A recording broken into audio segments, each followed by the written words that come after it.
एक शख्स खुदा को नहीं मानता था। वो कहता था कि मैं अल्लाह को नहीं मानता हूँ। वो कहता था कि दुनिया में जो निज़ाम चल रहा है वह इंसानों की वजह से चल रहा है, अल्लाह की वजह से नहीं चल रहा है। दुनिया में जो तरक्की का काम हो रहा है वो इंसानों की वजह से हो रहा है, अल्लाह की वजह से नहीं हो रहा है। तो वो शख्स इमाम अब्बू हनीफा रहमतुल्लाह अलैह के पास आए और कहा कि हजरत, मैं अल्लाह को नहीं मानता, इस बात पर मेरे साथ मुनाजरा करो। अगर आपने साबित कर दिया कि अल्लाह हैं, मौजूद हैं, तो मैं मुसलमान हो जाऊंगा। तो उन्होंने टाइम रखा कि कल 10 बजे हमारा इस बात पर मुनाजरा होगा।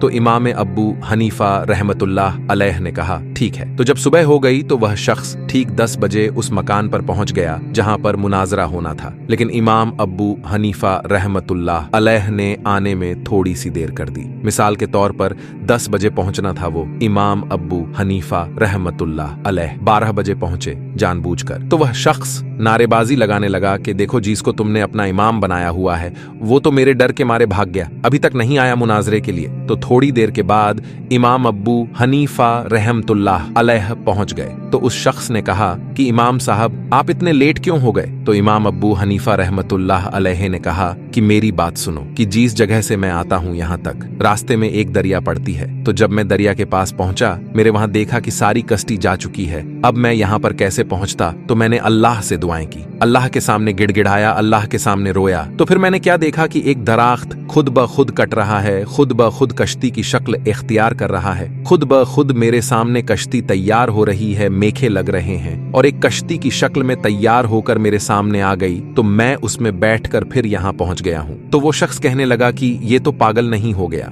ऐसा भी हो सकता है कि एक दरख्त खुद ब खुद कट जाए, खुद ब खुद कश्ती की शक्ल इख्तियार कर ले, खुद ब खुद उसमें मेखे लगते रहे, खुद ब खुद आपके सामने आ जाए। ऐसे कैसे हो सकता है? तो इमाम अब्बू हनीफा रहमतुल्लाह अलैह ने फरमाया कि जब ये चीज नहीं हो सकती तो मुझे ये बताओ कि दुनिया का निजाम क्या खुद ब खुद चल पड़ा? इसको भी बनाने वाला कोई है ना? तो वो शख्स बिल्कुल लाजवाब हो गया, चुप हो गया। तो उस शख्स ने कहा कि इमाम साहब, चलो मैं आपकी ये बात मान लेता हूँ, मुझे ये बताओ कि अल्लाह इस वक्त कहां पर है? तो इमाम अब्बू हनीफा रहमतुल्लाह अलैह ने फरमाया ठीक है, मैं बात को साबित करता हूं कि अल्लाह इस वक्त कहां पर है। मैं बताता हूं। आपने फरमाया कि एक दूध का कटोरा मंगवाओ, दूध का कटोरा मंगवाया गया। तो इमाम साहब ने फरमाया कि इस दूध के अंदर आपको मक्खन नजर आ रहा है। तो उसने कहा कि इमाम साहब, मक्खन तो नजर नहीं आ रहा, अलबत्ता अगर हम इसको तैयार करेंगे, इसको बोरोएंगे, फिर इससे मक्खन निकलेगा। इमाम साहब ने कहा नहीं नहीं नहीं, मुझे मक्खन दिखाओ, इस दूध के अंदर मक्खन है। पर वो शख्स ने कहा कि मक्खन तो है नहीं,